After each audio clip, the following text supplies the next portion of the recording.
The ownership saga surrounding Manchester United has taken yet another twist, with fresh reports confirming that the club is now technically back on the market following the expiration of a key legal clause.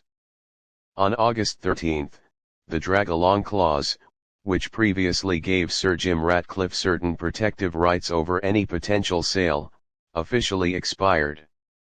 This means that if the Glazer family decide to cash in on their shares, Ratcliffe can no longer block or prevent a full sale of the club.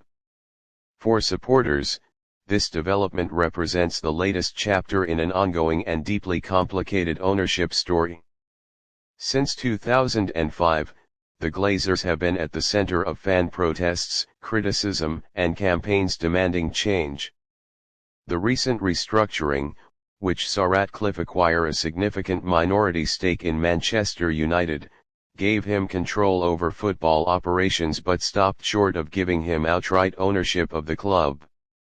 At the time of the deal, the drag-along clause was designed to ensure that Ratcliffe could not be sidelined in the event of a Glazer-led sale. However, with its expiration, the power dynamic inside Old Trafford's boardroom has shifted once again. The Glazers now hold the option to sell their shares without being forced into legal complications or requiring Ratcliffe's consent. This opens the door to renewed speculation about the club's future ownership and whether long-standing interest from global investors might resurface. For months, Qatari investors and other billionaires were rumored to be circling Manchester United before Ratcliffe's partial takeover. The expiration of this clause could potentially revive those conversations. However, it is also worth noting that Ratcliffe himself may not be out of the running. Despite losing the protection of the clause, his significant influence in football operations could still make him a key figure in any potential negotiations. The expiration of the clause comes at a crucial time for United, both on and off the pitch. The club is in a rebuilding phase under new manager Robin Amorim, who was backed by Ratcliffe to lead the team into a new era of success. United's squad is being reshaped, new infrastructure plans are underway, and fans are eager to see progress after years of underachievement. Yet, despite progress, the cloud of ownership uncertainty has never truly disappeared. The Glazers have long been accused of prioritizing financial gain over sporting excellence. They remain deeply unpopular with large sections of the fan base, who have consistently staged protests against their stewardship. The news that the club is now technically back on the market will likely reignite calls from supporters demanding a complete sale. Social media has already exploded with discussions about potential buyers. Many fans still dream of a Qatari takeover, believing that a state-backed bid would provide the financial firepower needed to compete with Manchester City, Newcastle, and other European giants. Others, however, remain cautious about such ownership models, pointing to issues of sports washing and ethical concerns. Whatever the case, the sense of renewed possibility has sparked fresh hope among supporters who long for the Glazer era to end. Financial analysts believe the Glazers could be tempted to sell if they receive an offer close to their £6 billion valuation.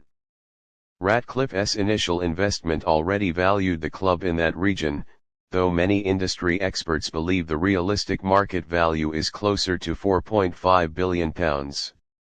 Should the Glazers choose to sell now, they would be cashing in at a peak moment of financial growth in football. United remain one of the most commercially powerful clubs in the world, boasting sponsorships, a massive fan base, and one of the largest revenue streams in the sport. The upcoming FIFA Club World Cup and the expansion of the Champions League add even more financial incentives for potential buyers. From a sporting perspective, stability is what United need most.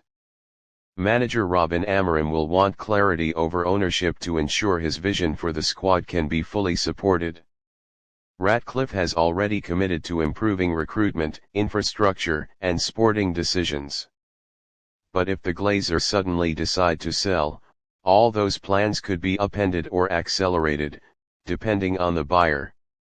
The expiration of the drag-along clause also means any takeover would no longer be restricted by legal entanglements between Ratcliffe and the Glazers.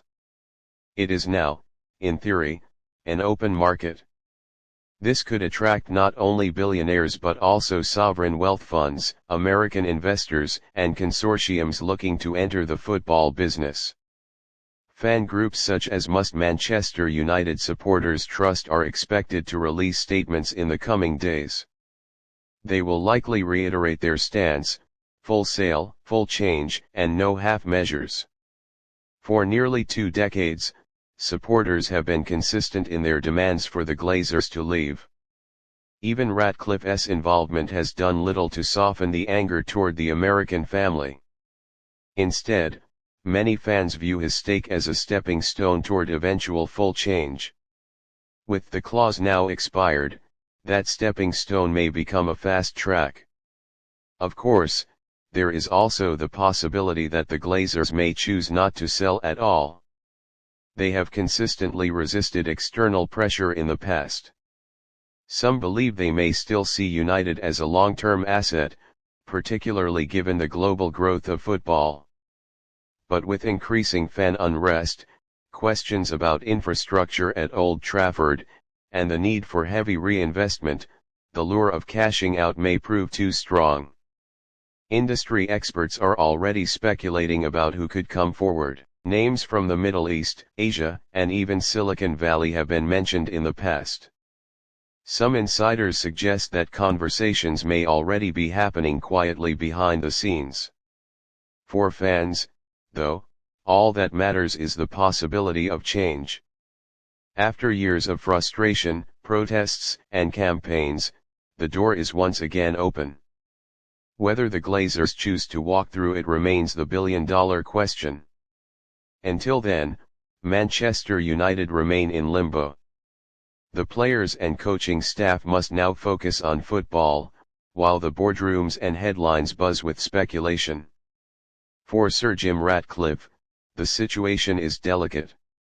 He will want to protect his influence, but he no longer has the legal shield he once did. This makes his next moves critical for both his ambitions and the future of the club. Manchester United's story has always been one of drama, emotion, and global attention. The latest development ensures that the world's eyes will once again be fixed firmly on Old Trafford. As fans gather hope and critics sharpen their analysis, the Glazers hold the cards. A new chapter could be about to begin. Or, just as easily, the status quo could drag on. But for the first time in months, Manchester United is truly back on the market. And that fact alone has changed everything.